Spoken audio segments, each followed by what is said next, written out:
Bonjour à tous. Aujourd'hui on s'attaque à un incontournable de la linguistique moderne, la maîtrise de l'alphabet phonétique international. Ça peut servir à n'importe qui apprenant une langue ou souhaitant se perfectionner dans une langue qu'il parle déjà. Mais l'alphabet phonétique international, qu'est-ce que c'est ?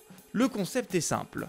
Beaucoup de langues possèdent des orthographes ne représentant pas du tout leur prononciation. Genre le mot coccyx en français ou le mot wrath en anglais. Et vous ne pouvez pas toujours deviner la prononciation rien qu'en lisant le mot. Ainsi, en 1888, des gentils anglais se sont dit « Tiens, ce serait sympa d'avoir un alphabet retranscrivant avec exactitude la prononciation d'un mot ». Et c'est comme ça qu'ils ont eu l'idée de l'alphabet phonétique international, un alphabet où un son est égal à un signe. L'idée n'est pas si originale que ça. Mais l'alphabet phonétique international, que je vais maintenant abréger en API, car ce nom est trop long, l'API, disais-je, a eu pour ambition d'intégrer tous les sons que notre délicate petite gueule peut produire. Cette vidéo sera dense, ainsi je vous invite à la visionner et revisionner plusieurs fois. Des eurodatages, aussi appelés timecodes, sont à votre disposition pour que vous puissiez naviguer entre les parties vous intéressant. De plus, des ressources seront à votre disposition en description, ainsi que des liens pour écouter l'API, pour l'écrire ou approfondir votre connaissance. Sans plus tarder, commençons. Alors quand vous arrivez sur une page sérieuse vous parlant de l'API, elle se présente comme ça, avec des tableaux. On va commencer avec les consonnes. C'est quoi une consonne ? Putain, retournez en primaire les gars. Une consonne est un son comportant une obstruction totale ou partielle en un ou plusieurs points du conduit vocal. Ou sinon pour les débiles du fond, B, C, D, F, G, H, J, K, L, M, N, P, Q, R, S, T, V, W, X, Z, voilà. Alors ce tableau, sur l'un des axes vous devez avoir le point d'articulation et l'autre le mode d'articulation. Le grand que j'utilise là est un petit peu compliqué. Simplifions. Je vais prendre un exemple en mettant des consonnes simples que vous connaissez déjà. Le point d'articulation correspond à l'endroit où vous allez positionner votre langue ou vos lèvres dans votre bouche pour produire le son. Regardez sur le schéma. Si je prononce un M, j'utilise mes lèvres, donc c'est une consonne labiale. Si je prononce un T, je place ma langue sur la petite bosse charnue juste derrière mes dents. T est une consonne alvéolaire. Si je prononce un que, je tape dans le fond de mon palais, c'est une vélaire. Quant au H aspiré, il vient du fond de la bouche sans s'articuler nulle part. C'est une glottale. Maintenant, le mode d'articulation. M, P et F sont des sons que vous produisez avec vos lèvres. C'est la méthode que vous allez utiliser qui va faire la différence. Avec M, vous faites résonner votre nez, c'est une nasale. Avec P, vous obstruez votre bouche, c'est une occlusive. Occlusif comme le verbe chlore. Avec F, l'air vous frotte les lèvres, c'est une fricative, comme le mot friction, et ainsi de suite. F, se, he ont le même mode d'articulation, mais pas le même point. Il est à savoir que bon nombre de consonnes vont par paire. Celles que je viens de vous présenter sont des consonnes dites sourdes ou non voisées, c'est-à-dire que vous n'avez pas besoin de faire vibrer vos cordes vocales pour les réaliser. Les consonnes voisées, quant à elles, nécessitent une action des cordes vocales. C'est la différence entre se et ze, entre que et ge, etc. Dans le tableau, les consonnes sourdes sont toujours à gauche et les voisées à droite. Maintenant que vous savez tout cela, le tableau est entier. Ça paraît déjà un peu plus simple, non ? Je vais vous présenter quelques consonnes des plus utilisées qui ne s'écrivent pas comme en français. D'abord, le gne, qui se prononce comme le GN français dans agneau. Ensuite, le n, comme dans la fin du mot painting, le k et le g. Des consonnes un peu plus rares en français qu'on retrouve en arabe, pour le k. On peut le retrouver dans quelques rares exemples français. Pensez par exemple à une vieille bourgeoise qui vous proposerait un K6. C'est un K qui vient du fond de la gorge, bien plus en arrière. Le th et le the, comme le th anglais. Le premier doux, comme dans thin, et le second dur, comme dans the cock. Le ch et le je, ceux-là, vous les connaissez. C'est juste leur écriture qui change. Le che est en soi un genre de S très étiré, et le je ressemble à un 3. Le ccdi se prononce ch. C'est lui que l'on retrouve dans le pronom allemand ich. C'est un genre de ch, mais en plus mignon. Le x se prononce ch. C'est un genre de h, mais en plus dur. Le grand X à côté se prononce r, comme la J espagnole ou le CH allemand dans Achtung ou dans Rivarol, notre revue mensuelle, les écrits de Paris. Rivarol, Rivarol, Rivarol. Là, tu m'as bien khalas. Si tu ne m'aimes pas, je t'aime. Si je t'aime, prends garde à toi. Attention, petit chapitre sur les R. Le R français ne s'écrit pas avec un simple R minuscule, mais avec un R majuscule mis à l'envers. C'est le R que l'on prononce dans voiture. Le R minuscule, quant à lui, sert à désigner le R roulé, R. Et oui, c'est la forme la plus répandue dans le monde. Le R majuscule à l'endroit, quant à lui, sert à représenter le R que j'aime bien appeler le R à la Edith Piaf. Celui qui se roule, mais au fond de la gorge, comme dans Emportés par la foule qui nous traîne, nous entraîne, écrasés l'un contre l'autre, nous ne formons qu'un seul corps. Le R minuscule à l'envers sert pour son compte à désigner le R anglais, comme dans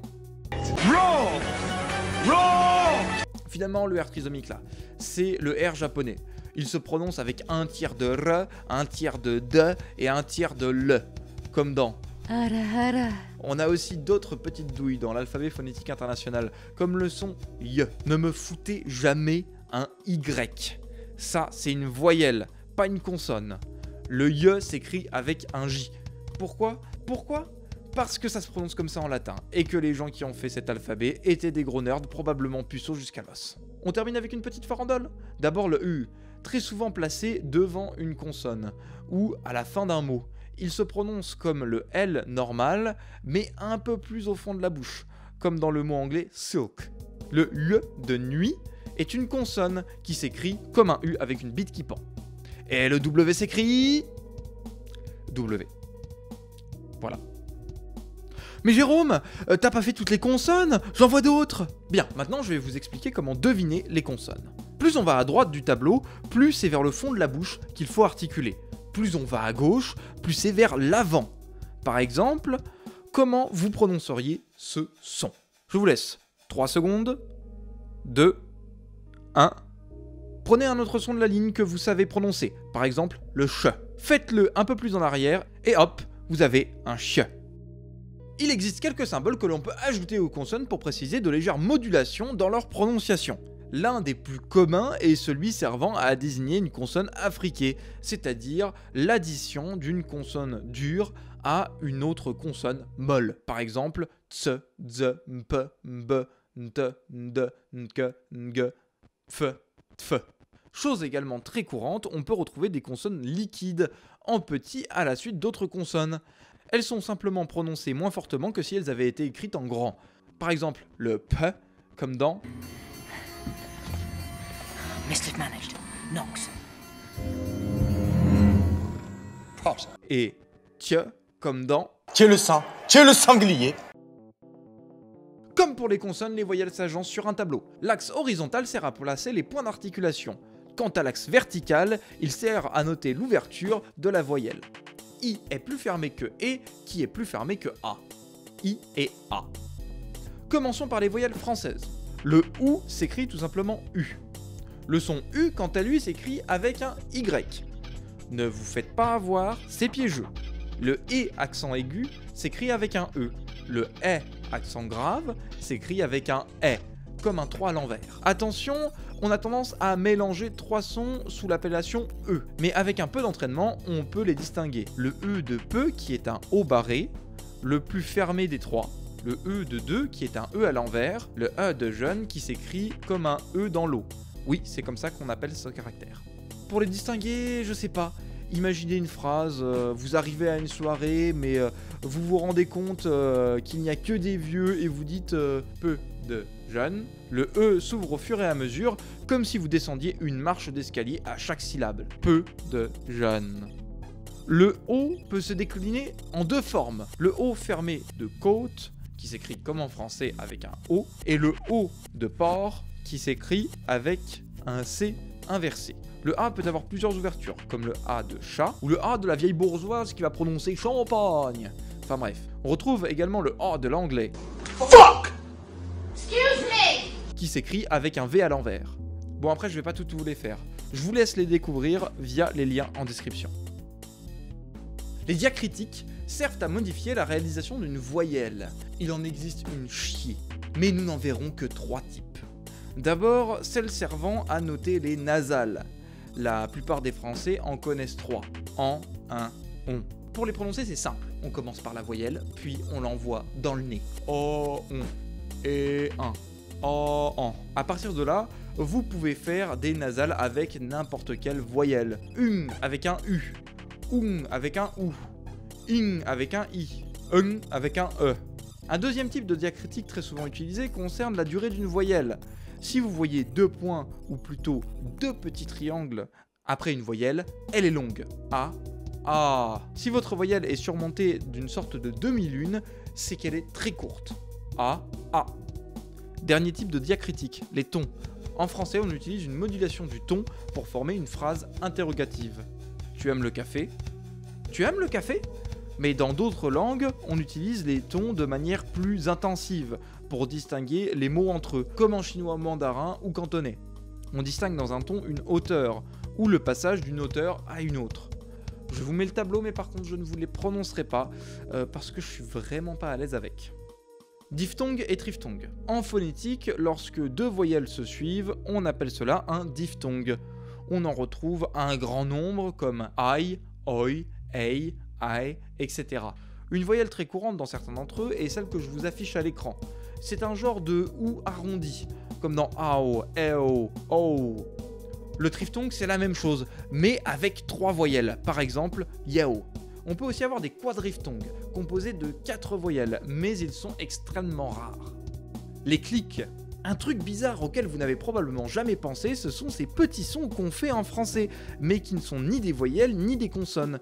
Du style pour appeler un cheval. Pour interdire quelque chose. Ou pour... Ouais, ce son existe et est peut-être noté. Eh bien, ces sons s'appellent des clics, et certaines langues, assez rares, les ont intégrés dans leur inventaire phonétique, comme des langues d'Afrique par exemple. Et voilà, cette vidéo est terminée, je vous invite à vous abonner, à cocher la cloche, à laisser un j'aime et à commenter. Sur ce, je vous laisse sur ce petit florilège de clics.